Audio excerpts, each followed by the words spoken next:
Final Furlong podcast is proudly brought to you by Jeff Banks Bet. Get up to £500 refunded as real money for new Jeff Banks online accounts after your first month of betting. Use promo code FFP500 at jeffbanks.bet. Welcome to the Final Furlong podcast. I'm Emmet Kennedy. It is great to have your company and great to be joined by one of the best minds in the game. There is nobody who knows more about French racing than this man, with the exception, obviously, of the superb Laurent Barbaran, friend of the show, who, please God, will be talking to you about the flat racing next year. But when it comes to jumps racing, nobody is better informed about the French scene than Adam Mills. And he's back on the Final Furlong. Welcome back, Adam. Thank you, Emmet. Good to be back. Nice break over the summer, so ready to go. The crowd goes wild. Yeah, you've been freshened up after a little bit of break from the racing world. Yeah, I took a few weeks off, which was quite nice. And Auteuil's just finished, so we've now got time to sort of concentrate and watch a load of races all over again before Christmas and the mother-in-law arrives anyway. So, all good. Sorry, Yvette. No comment whatsoever. Have fun with that one. I want to talk about the champion hurdle market before we start talking about some of the exciting young horses to look forward to. The champion hurdle market, as things stand with Jeff Banks' bet, is L'Ossimat, the 7-4 favourite, a dual Cheltenham Festival winner, obviously. Constitution Hill, who would just blow everything apart if he is still Constitution Hill. 3-1. Stateman, the reigning champion, is a 4th shot. Sergino, 5s after he's winning the fighting 5th. And there's a whole will he, won't he for the champion anyway. The Mare Brighter Days Ahead, who beat Stateman, is a 12-1 shot. And then we've got the winner of the 2025 champion hurdle, Anzadam. Not to get overly carried away, but the day that people were getting very excited about a juvenile hurdler winning for the Donnellys, I was saying, yeah, that Anzadam looked really good, as everybody else was going on about Sergino in the fighting 5th. I thought that Jeff was being a little bit mean here with 20-1, and then I checked Odds Checker. Jeff is being incredibly generous. He's going 20s, which is a best price. The horse is 14-1 generally. I was talking to Rishi Prasad the day he won. He was on air on Racing TV. Both of us backed him, but we were backing him at 50s and 40s. 20-1 is short. But why should we be excited about Anzadam? Well, we've got to be excited about Anzadam because he's a fast horse, which is what you want in a champion hurdler. 3 from 3. Actually, the first show I think I ever did with you, Emmet, back in February, we sort of touched on him as a Triumph hurdle outsider, and they never got him right. I don't think it's done him any harm. I mean, he came out and won at Fairyhouse as he likes. The time is really good. The closing sectionals are really good. You can't knock him, really. It's very hard to be against him. I know Willie has said it's quite difficult to think where we're going to place him next, and maybe they'll go to England. I just think if Anzadam wasn't in the Donnelly colours, maybe he'd be even shorter than that 20s. What he did at Fairyhouse was pretty impressive. And don't forget, he beat Carla Conti 6 lengths, giving her a couple of pounds. She'd been really impressive at Down Royal. I think, since several really good judges say last year's juvenile form was exceptional, and I think they're right, in which case Anzadam's probably getting on towards a 150 horse on his 3rd start.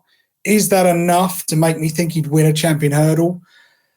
I'm not sure, if I'm honest. I think he's the each-way value in the market at around 20s. That looks pretty fair. What I would say is, if you looked at, so Anzadam's 20-1, that's roughly a 5% chance.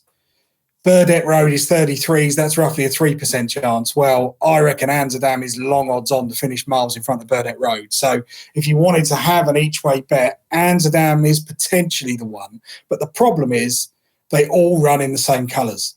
Stateman, Sergino, Anzadam, we might even throw Kitzbuhel into that pot in a minute as well. I just wonder, is there a scenario where the Donnellys want to run all 3? And if they do, maybe I'd have a token combination tri-cast for a bit of a laugh. But it's certainly possible to see all 3 of them being involved in the finish. And when I look to that market, I don't care what price Constitution Hill is. I will not back him. Because why? I just, if you back horses like that with that kind of profile, you deserve to lose your money as much as you deserve to win. And I don't mean that. If Constitution Hill comes back to his best, he'll kick this lot out the side. Lossiemouth may as well just head to the Mayor's Hurdle if he's back to his 100%. But when was the last time Constitution Hill ran to his best? Probably the champion hurdle 2 years ago when he won it. I wasn't convinced by that gallop, and I don't care how good Sergino has subsequently proved to be. Constitution Hill, to me, in that gallop, looked a shadow of the horse he was before. I couldn't back him at any price. I just couldn't, because I'd be so annoyed at myself if I backed him and he pulled up. Because I think you knew something was wrong. You knew he wasn't right, and you still followed him in. And yes, you know what? Nicky might do a Sprint to Sacra. But what I'd also say is Sprint to Sacra didn't return to the peak that he was at. He returned to a level where he was good enough to win a champion chase. Now, I think on paper, this is a red-hot champion hurdle. Absolutely red-hot. And I think no matter what Constitution Hill does between now and March, Willie Mullins will look and think, I can beat you. If you're not 100%, I can do you. Because State Man wasn't that far behind. Lossy Mouth is better than State Man. I guess the way I'd look at the market, do I want to take 7-4 Lossy Mouth? No, not really. I think the race needs to develop a certain way for her to win. She is electric, very fast. But if you look at the recent win in the Hatton's Grace, that race set up perfectly for her. They were so slow that it basically became a sprint from the back of the second last.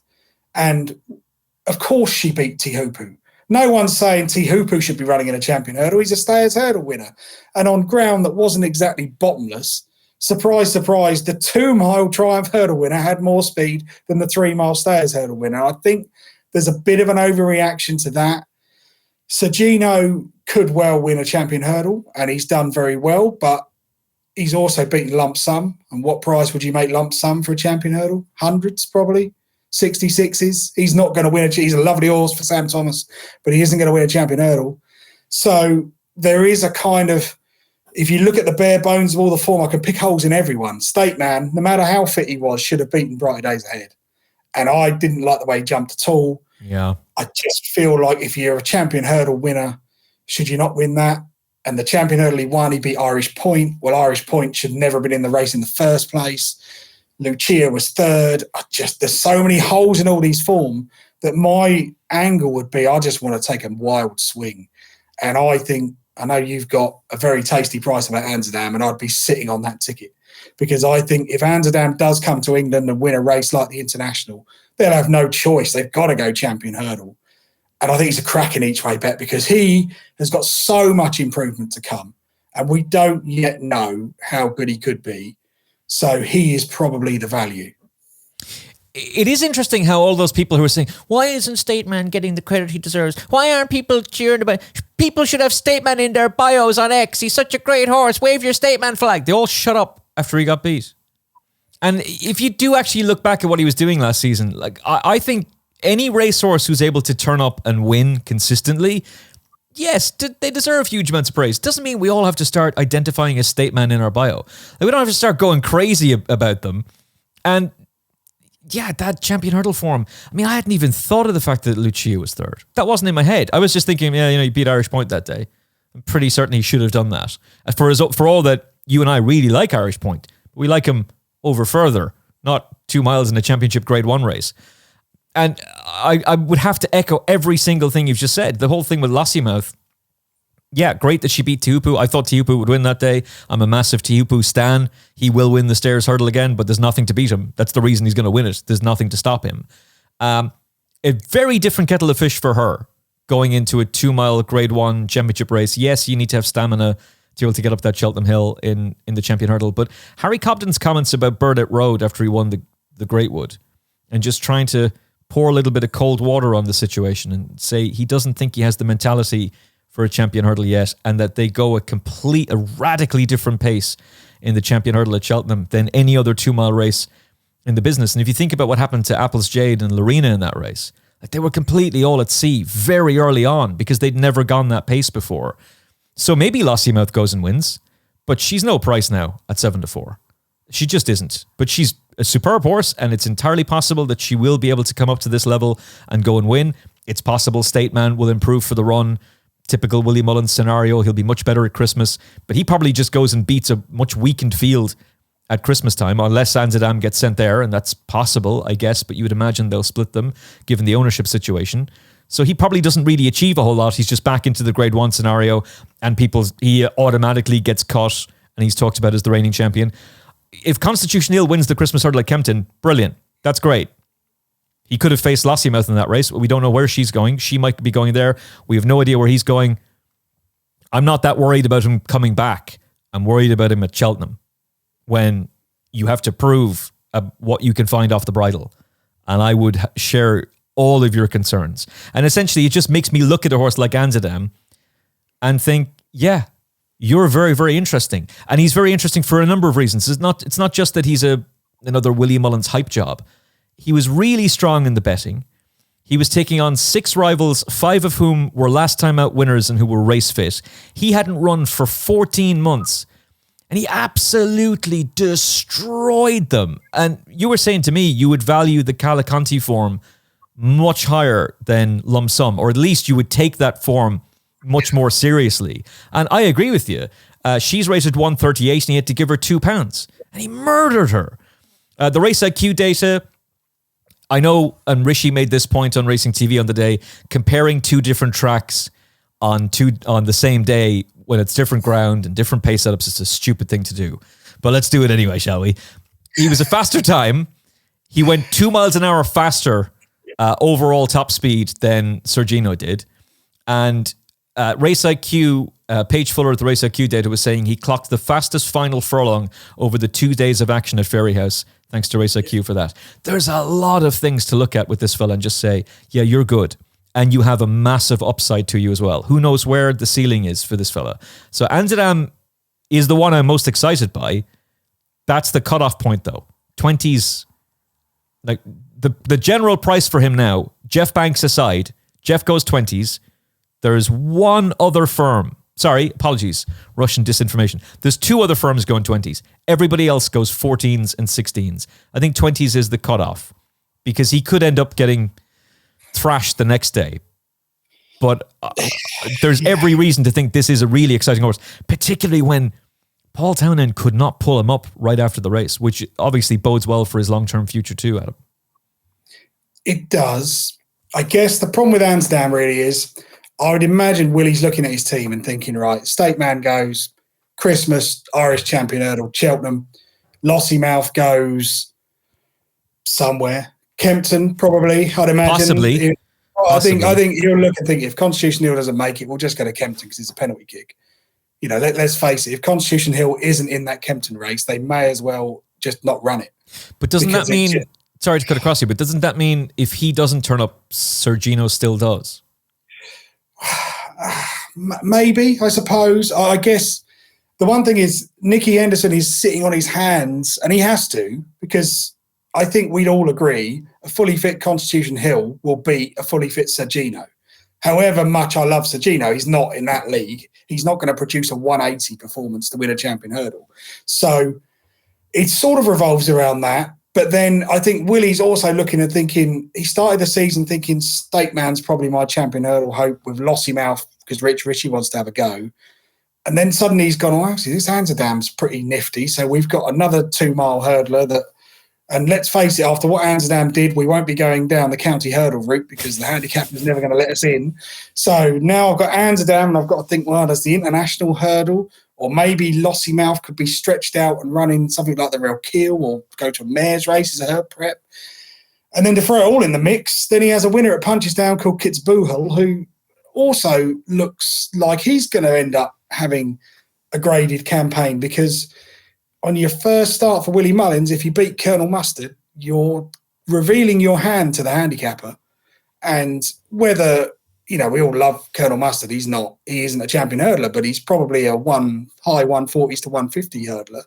And Kitzbuhel's beating him, and it's just, I don't know, what does Willie Mullins do? Or does he just say, you know what, I'll sacrifice one of these and Patrick can win the Amateur Jockeys Championship and we'll run it in the UK? But he's just it must be so nightmare. Because he's utterly dominant in the market. And then he's also got mystical power where he's going, what the bloody hell do I do with that thing? Yeah, what do you do with him? Well, I don't know. So much depth. The way, in my head, I think State Man will be given the Christmas race. There's no Sharjah around, so there's nothing else to say for it. You may as well run State Man there, pick up another grade 1. And State Man's fantastic. And if State Man drifted to, say, 6s, I wouldn't put anyone off an each way bet for the champion hurdle because I think he'll probably be there or thereabouts. But we've already seen, I think State Man could maybe get to 170. at an absolute peak performance. That's his limit. And I'm not convinced that State Man would beat Lossiemouth if it became a match between the two. I'm not convinced. I know State Man won't beat Constitution Hill if he comes back, but that's too much of a question. Anzadam, who knows? The thing with Anzadam is he's got to prove it against the older horses. And his times at Compiègne were exceptional. His times last weekend at Fairyhouse were exceptional. And you can do wonderful things on the clock. But it is a world of difference when you suddenly go, because if you look at all the horses Anzadam has beaten in his 3 races to start, none of them would land a blow in a champion hurdle.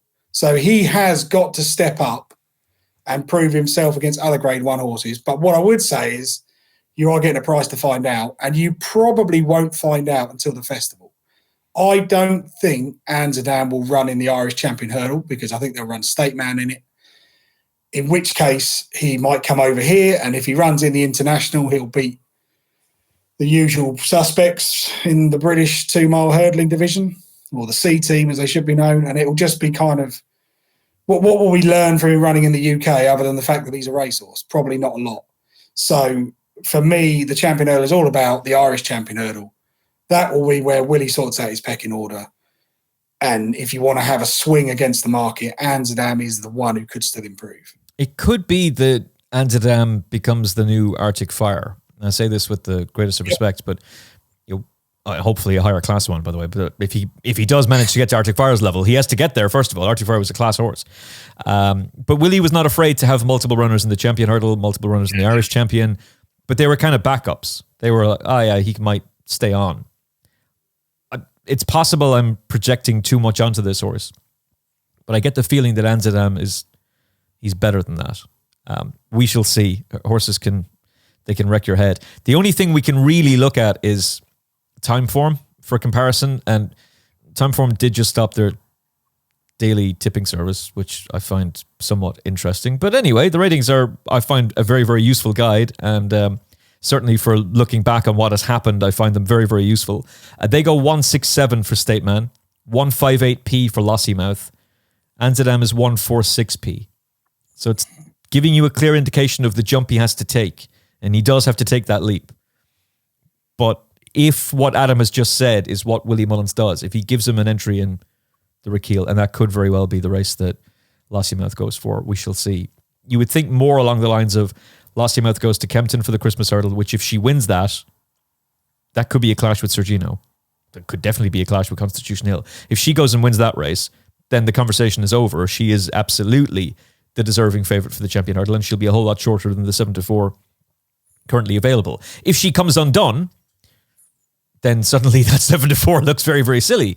Cheltenham could suit her better, but that'll be interesting. Either way, Anzadam is the one that has the progression on his side. And you're buying a ticket that has potential written on it, and a lot of potential. He might very well fail, but there's a very, very high chance that this is a really, really high-class racehorse.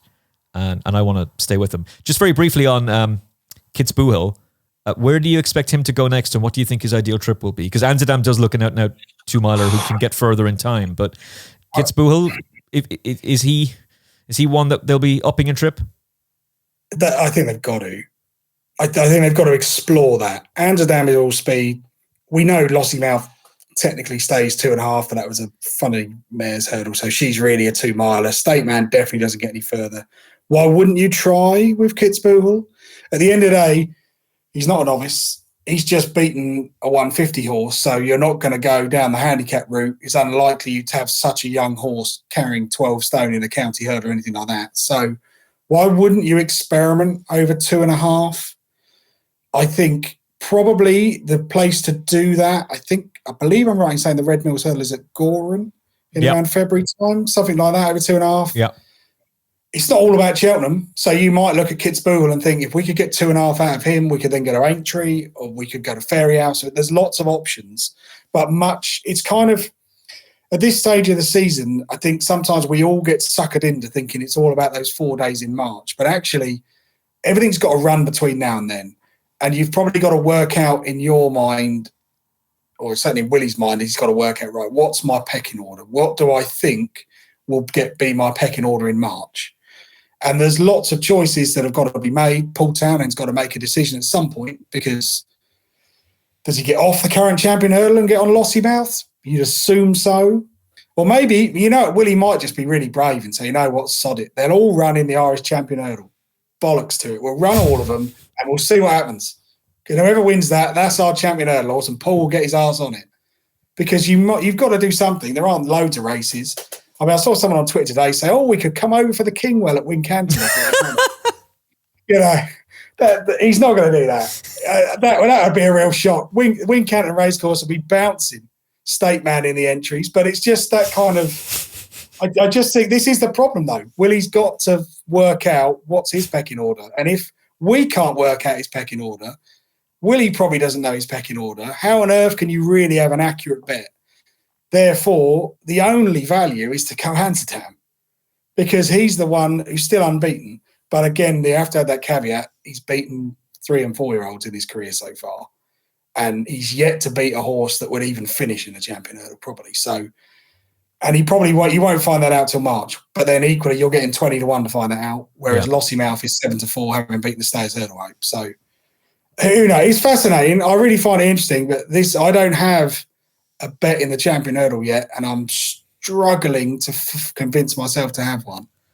Because the way I look at it is, I think I don't really fancy Constitution Hill for the reason I've given. State Man, I could sort of see him hitting the frame, but I'm convinced there's something faster than State Man in there.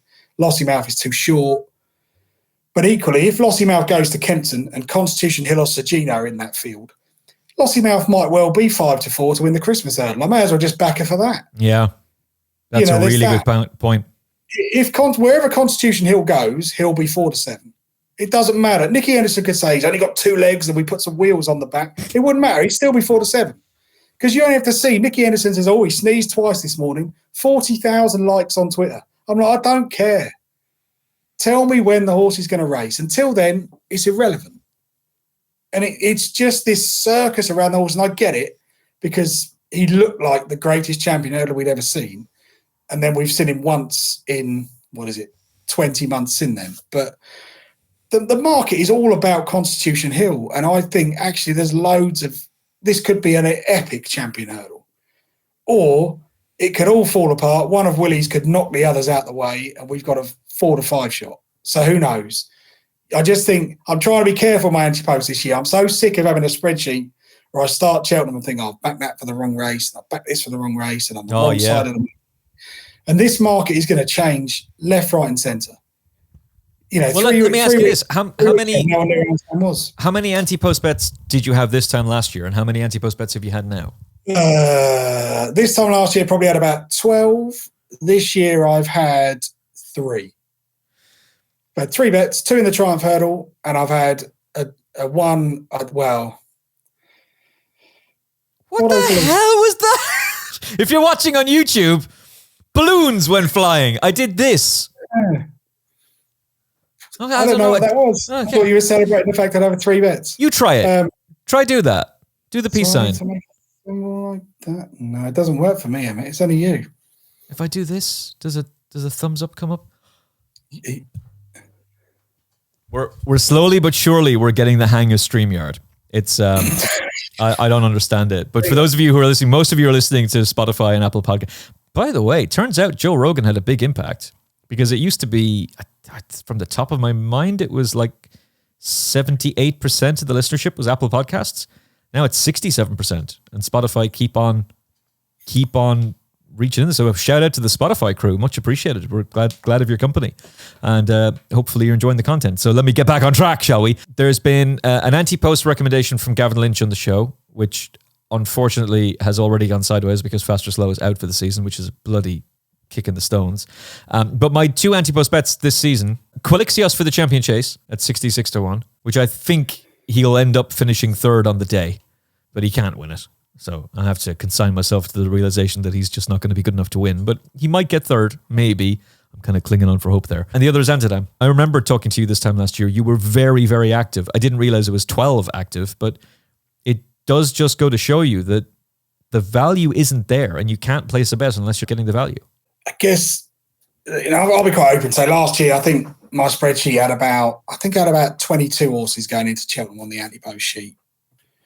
I tend to just bet in singles, but I will have the occasional stupid each way double and things where I think I'm getting ahead. But you have to. Of those 22, I had 9 that didn't even run in the race, and you just think, oh, that's just. And in the Triumph Hurdle, I can't help that because sometimes I've got a French horse and I just think I'm going to back it, and if it don't get a run, that's life. But it's also kind of I looked at certain races and thought I should back that, and so this year I've tried to sort of rein myself back. I backed Willy de Houelle for the Triumph Hurdle, which was looking great. And now it's not looking as great, but never mind. You can't help that. I backed Anzadam for the Stayers Hurdle. I see you, Dan Skelton. Take the handbrake off. Oh, they can't be doing it again. They can't be. It won't work. I looked at the data from the run at Newbury and I thought, my God, this is a Stayers Hurdle horse all over.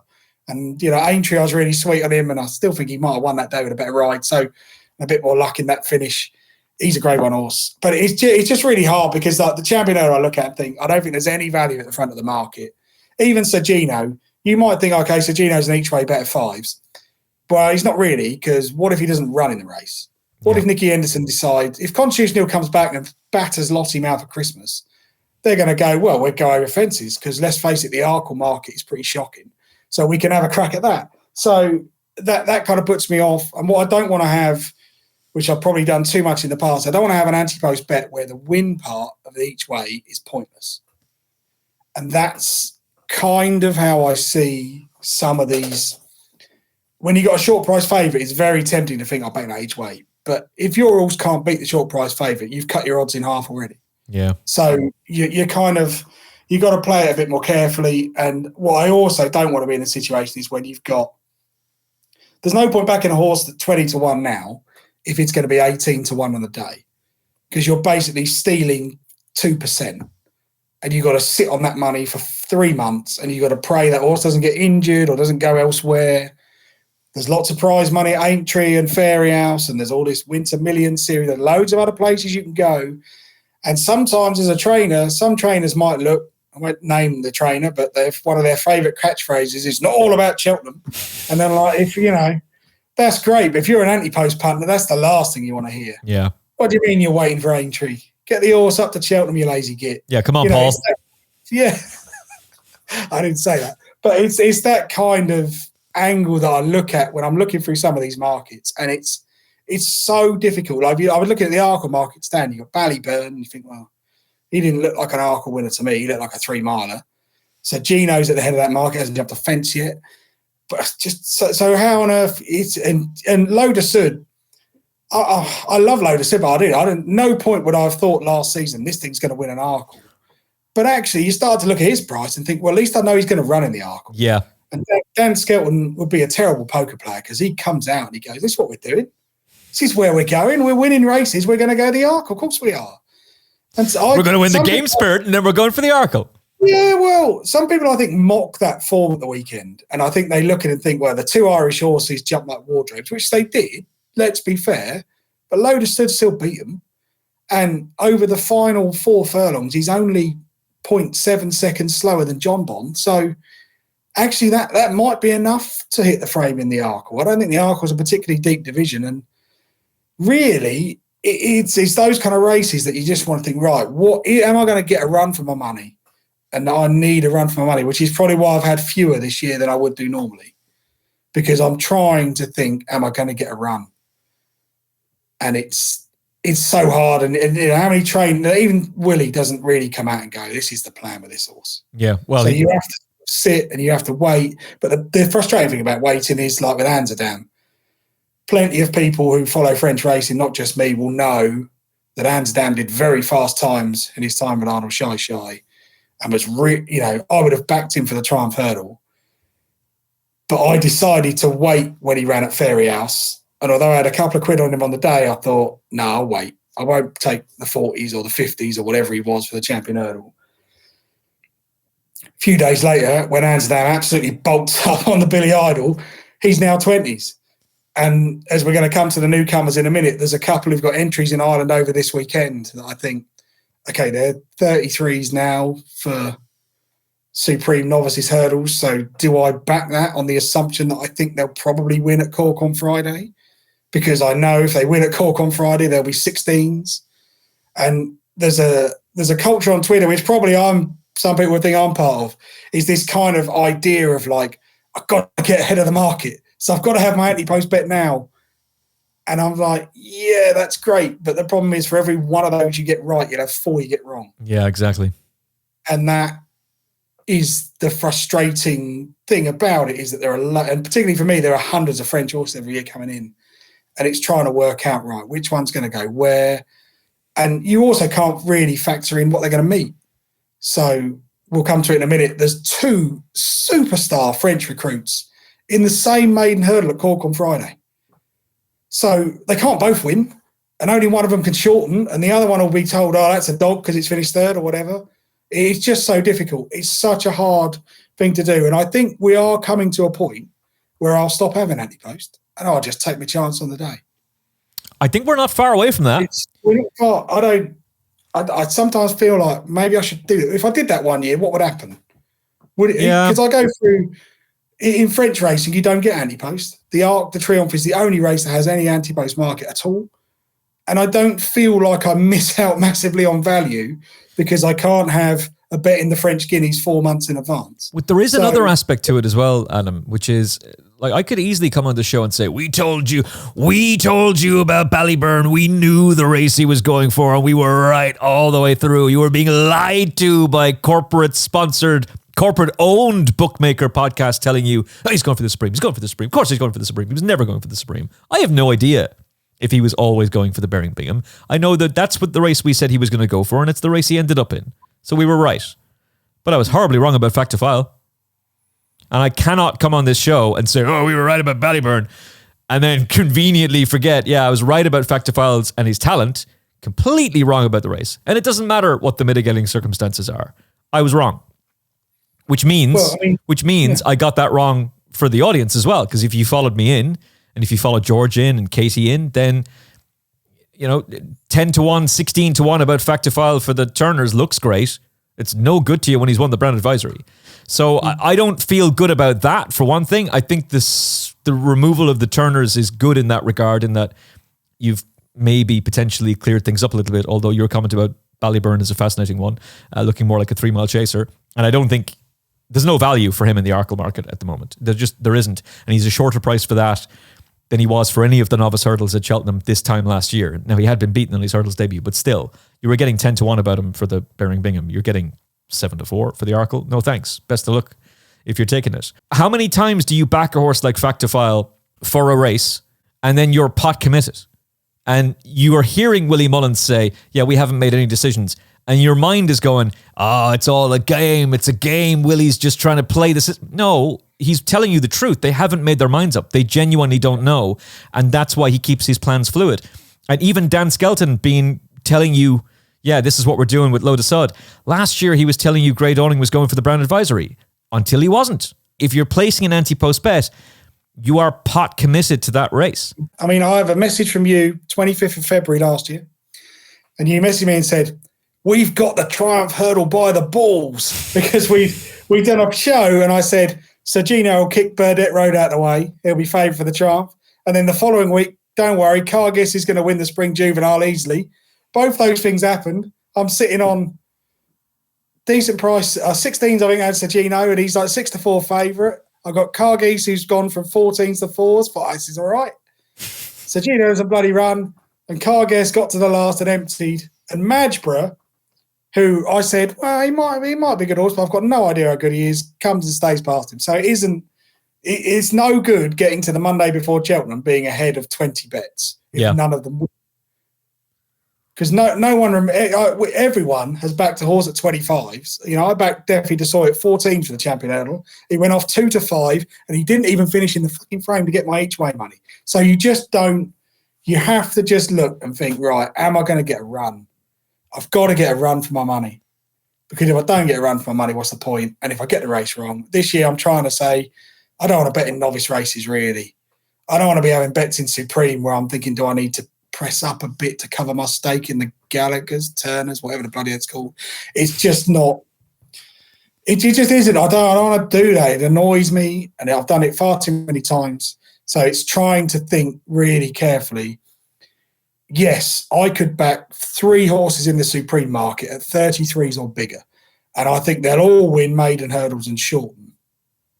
But it won't make a blind bit of difference, because if I have 3 bets at 33s, even if they're win only, I'm only betting at 11-1. And if it's a 33 shot now, it's probably still going to be 8-1 on the day for the Supreme. So where am I stealing that value? And how much am I going to pump into the Supreme market just to find that the favourite wins anyway? So it's just kind of trying to think things through. I think everyone can get sucked into the social media hype, and you very rarely see someone on social media go, here's the slip where I backed Willy de Houelle at 7-1. He's now 20s. Mr. Shrewd. Yeah. So you have to think, actually, just ignore everyone else and really think carefully. But I listened to Gavin Lynch on the show last week, and he's exactly right. Am I going to get a run for my money? That's got to be your first thought. Am I getting a run for your money? Because if you're not, what's the point? Willy de Houelle. So he's a good thing for the Triumph Hurdle. And now he's 12s. The great news here, Adam, he's had his run. He's been beaten by a race-fit rival in a race that Joseph O'Brien's got a good record in. The ground is probably a little bit sounder than ideal, and that Joseph O'Brien horse has got a nice turn of foot, and he just managed to collar him towards the end, but he'll learn from that. He'll win the Grade 2 on Boxing Day, St. Stephen's Day, and then he'll be back into favouritism for the Triumph Hurdle. Discuss. Will he be back in the favour for the Triumph Hurdle? I'm not sure. How do I see Willie? Well, firstly, I'm so disappointed. I don't care how that race panned out. That was a god-awful Grade 3 at Fairyhouse. And he just, I don't know. Why didn't he? Should have won that. There's no hiding from it. That was absolutely appalling. But the pace is really quick. He's far too close to the pace. To give you an idea, I did some hand times. If you just look at the final circuit, they get to the third last in 2 minutes, 29 seconds. So they get to the third last 7 seconds quicker than Lossiemouth did. So on that ground, that's probably somewhere in the region of 25 lengths ahead of Lossiemouth's pace. So I can sort of forgive the fact that he didn't get home, and the horse who wins just sat further away from that pace and came with a stronger finish, fit from the flat. I don't know. The one defence I'll give for Willy de Houelle is Arnold Shy is champion trainer in France this year. The man's had 17 individual juvenile hurdle winners, including Willy de Houelle. Arnold Shy put a hood on Willy de Houelle, and Willie Mullins didn't. So there is the potential for the hood to go back on to help him settle. Do I think 12's is value on the back of that? No, not at all. I think you may as well just back him at Christmas, because if they put the hood back on, he'll probably be 9-2 maybe to win that Grade 2. That's kind of the way I'd see it. But when you look at this market, it's wide open. There are so many good 3-year-olds in here. You got Charles, who's an exceptional 100-rated flat horse we've yet to see. You've got Mercia, who's a really exciting filly and a listed winner. We've got Fou de Trois that we're going to probably come to in a minute. You've got Lincoln de Soy, who no one's even heard of since he's joined. You've got Sauvignon for Paul Nichols. The only one I would say on that market is Olympic Story is still in France. As far as I know, France Monaco has no plans to come. But other than that, this is wide open. I mean, to show you how open this Triumph is, OPEC is 33-1. He was unbelievable the other day. OPEC has beaten Quantock Hills at Wetherby, admittedly getting weight, but beaten Quantock Hills and getting weight, and has then gone to Newbury, run exactly like All Mankind, who I think is her older brother, and still won. So, there's a case to be made that there's a lot of value in this market.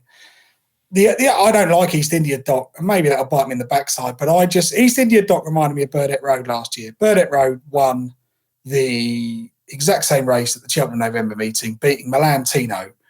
Milan Tino has proved to be the slowest horse that JP McManus has ever bought. And I am so sick and tired of thinking today's the day Milan Tino is going to deliver. And it just doesn't. And they've tried everything. They went to Ascot the other week and he got beaten a 3-runner race because he's just slow. And that form didn't work out. And how many Triumph Hurdle winners have we really seen win those trials in November? Not many. So Is East India Dock value at 5-1? No. But East India Dock is that price because we've seen him. We know he's a good juvenile. We know he's fast and we know he handles Cheltenham. And everything else in there we've yet to really see, and most people don't know too much about. So I'll forgive Willy de Houelle because I think they need to put the hood back on. And when they put the hood back on and they ride him a bit more patiently, we'll see a better horse. His French form has worked out quite well. There's nothing to suggest that he won't still run in the Triumph Hurdle. That being said, I have no intention of pressing up at 12s. So, and because he's bombed out, everyone's moved on to the next big thing. So you're going to get a fair price next time he runs. Just back him as he runs. That's the better way of approaching it. I'd rather have a 9-2 winner at Christmas than say I beat the value and still didn't go too far. But I won't give up on him without ploughing in, if that makes sense. It does. And also, I think it is worth pointing out that when you go down through Paul Ferguson's excellent Jumpers to Follow book and you start taking a look at the juvenile hurdlers of the juvenile division, or you just go down through the horses in training list, the amount of juvenile hurdlers that Willie Mullins has, it is frightening. And the overall point that I would make there is that he's going to have like a ridiculously strong team for that grade 2 on St. Stephen's Day at Leopardstown. So Willy de Houelle might very well be the one who wins it, but it could be a repeat scenario of last year. The winner of the Triumph Hurdle wasn't even in that race and didn't even turn up until the DRF. You're almost certainly going to see something emerge between now and then. But like that 5-1 East India Dock, yeah, he looks good, and James Owen is a top trainer, and he just continues to bang in the winners. But he was telling us all not so long ago that it was Lavender. What's the horse's name again? Lavender Hill Mob. Thank you. Lavender Hill Mob was the better one. Maybe. Didn't show it on the track. So 5-1 makes no appeal whatsoever, particularly with that battalion of Willie Mullins horses still to be unloaded. And I was talking to Nicky Henderson today, Clang name drop. You'll hear him on the show next week. There were reasons why we couldn't record today. But I had talked to you this morning just to check in with you and check in before the recording, but also, is there anything I should be asking him about? And I was full sure you were going to say to me, yeah, ask him about the 1.4 million euro purchase from the German Derby. No, you said, and I quote, ask him how far Lulamba wins the Triumph Hurdle by. Like, what? Yeah, that was a bit of a tongue-in-cheek joke for Nicky. I'm not saying Lulamba's a certainty, but Lulamba won a race at Auteuil in October, bought straight away, has joined Nicky Henderson's yard. He's a winner, so they've really got to press on. I'm just really impressed by Lulamba, the way he went through the race. He really tanked through it. The time was pretty good. The form in behind's a bit open to question, but there's a couple of winners in behind him. A couple of the also-rans have also been sold to Ireland. But the way I look at it is I think, right, can I solve the mystery of what's the best juvenile hurdler in Ireland? Absolutely no chance. Willie Mullins could run one of 2 divisions of the Triumph Hurdle. He's got so many. There's no way I'd know the pecking order now.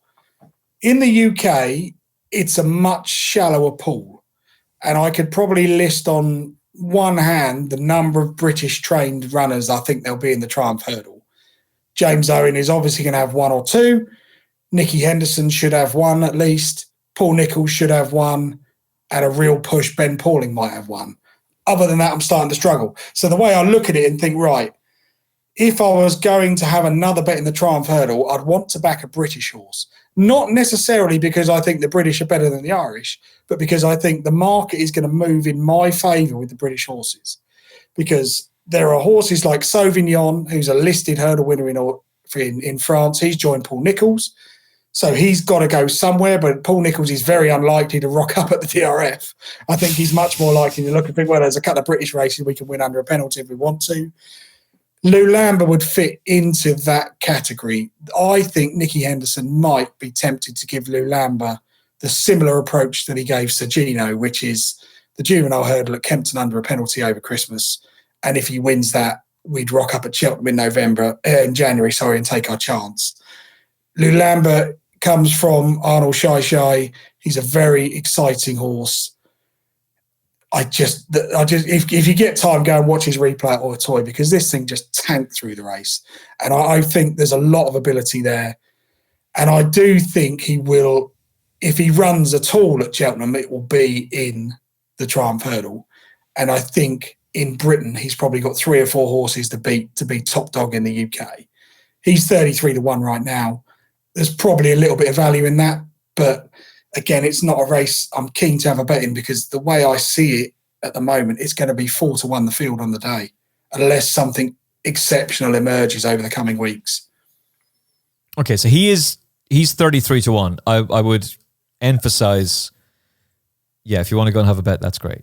I'm not telling you, by the way, that we're not going to end this show. The hamster will start running around. The wheel will start to get a little bit warmer. And I'll go, do you know what? Maybe he will do a Sergino and bolt up in his hurdling debut. And then suddenly he's 10 to 1. Maybe I'll just take that 33s. But given the fact that if you take that price, you are going to feel like you're pot committed then to him. So proceed with caution. Do whatever you want to do yourself. It's your own money. Choose what you'd like to do with it. But of the horses that we've talked about that are priced up for the Triumph Hurdle, the 33 to 1 with Jeff Banks about Luamba, that's the only one I'm getting the impression of that would some way appeal to you. For all that doesn't mean you're necessarily signing up to go back him right now. Yeah, I think so. The problem you've got is Luamba's on page 2, really, if you were to look at it on a mobile phone screen. There's so many that actually Willie Mullins could have a Juvenile hurdle full of 15 of his own horses. Yeah. So, and you can tell, unlike in past years, the minute Lossiemouth won her Juvenile at Fairyhouse, she was favourite. And everyone got behind her, and Lossiemouth got the right campaign. And other than a rather ridiculous riding error at Leopardstown, she'd have been completely unbeaten as Juvenile. They also had Gala Marceau, but it was very obvious those 2 fillies are clear of the rest. Now, this year, I thought Willy de Houelle would be clear of the rest. And he wasn't. And I can't make excuses for him, because that race at Fairyhouse was absolutely atrocious. On paper, I looked and thought, he should be a 2 to 7 chance. This is terrible. And he didn't win it. He didn't bloody win it. And I thought, oh my God. And the minute he got beat, I thought, this is going to bite me in the arse, because I've been so buoyed about Willy de Houelle. I'll forgive him, but that has left me completely confused. And if I'm confused, it's because I don't know. And I couldn't tell you. And I could look at Willie Mullins, and everything Willie Mullins has bought has got potential. Everything's got form in France, because his network's so good, he hasn't bought a bad one. So it's probably fair to say, if you said to Willie now, name your 1, 2, 3 in the Triumph, because he will have the 1, 2, 3 if he gets it right, Willie would be on, I bloody know. But let's get them on the track and let's see. Let's see how it works out. So therefore, I've decided, right, the Irish ones, I'm going to let their form work out, and then I'll think about it again in February. But the British ones, what do I think is the best British horse? I think Luamba's got the potential to be the best British horse in the 3 and 4-year-old division.